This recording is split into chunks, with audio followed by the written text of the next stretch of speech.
Hey guys, what's going on? It's Marcus from Learning with Marcus, and in this video I'm going to be talking about...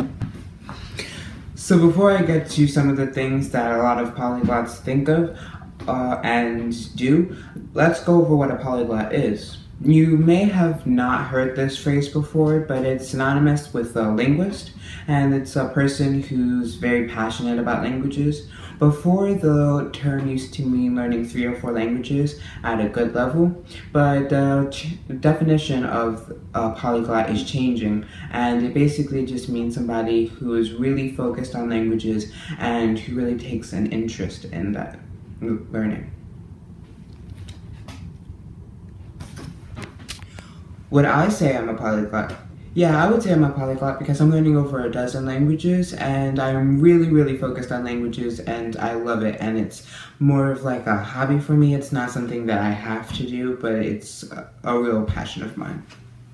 Also, in the linguist community, there are people who are called hyperpolyglots, which I would consider myself a hyperpolyglot because that's a person who is really dedicated to learning languages. And I saw one article that said a hyperpolyglot is learning...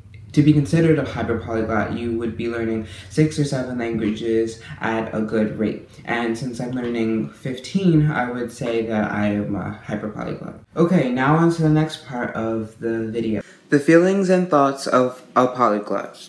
Number 1, when you start learning one new language, but that isn't enough. When perhaps you say, I start learning Swahili one day and learn Malay the same day. It's something that's really common among polyglots, and you'll experience it too if you are one or if you will become one. Another feeling, when you start to learn a new language even though the other languages that you're learning need a lot of work. When you're not even fluent in your German, your French, you could use a lot of work, but you start to learn Mandarin anyway. It doesn't really matter if this happens because the point of being a polyglot is just to enjoy language learning, not to have a good knowledge. Even though that is good, it's not that important. Just enjoy your language learning. The next one is thinking in 2 languages. This happens a lot with me because I may know the most of the sentence in one language and I don't know one word, but I know that one word in another language, so I kind of just mix it all together and to speak in that, or to think in that different language.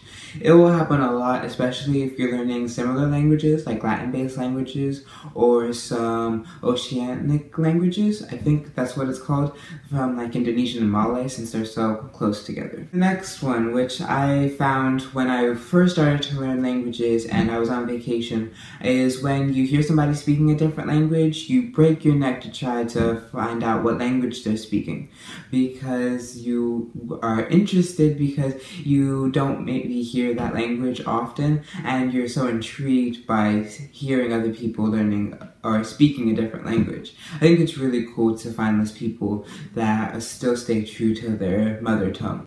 The next one, hearing a language spoken on a movie or on a TV show and immediately wanting to learn that language. I know that's happened to me quite a few times before. I don't know if it's happened to everybody, but this is a really strong feeling for me.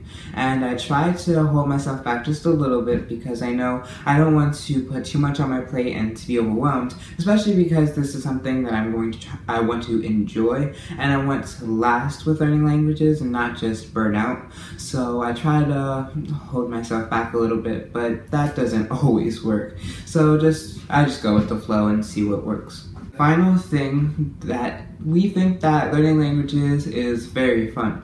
And I know that seems crazy, but even on my summer, I've been on summer for a couple months now and I'm almost going back to school, but I haven't skipped a beat with learning languages. I've actually kind of intensified my language learning, which some people might think is crazy, but that's something that I enjoy and something that I don't want to stop doing just because I got out of school.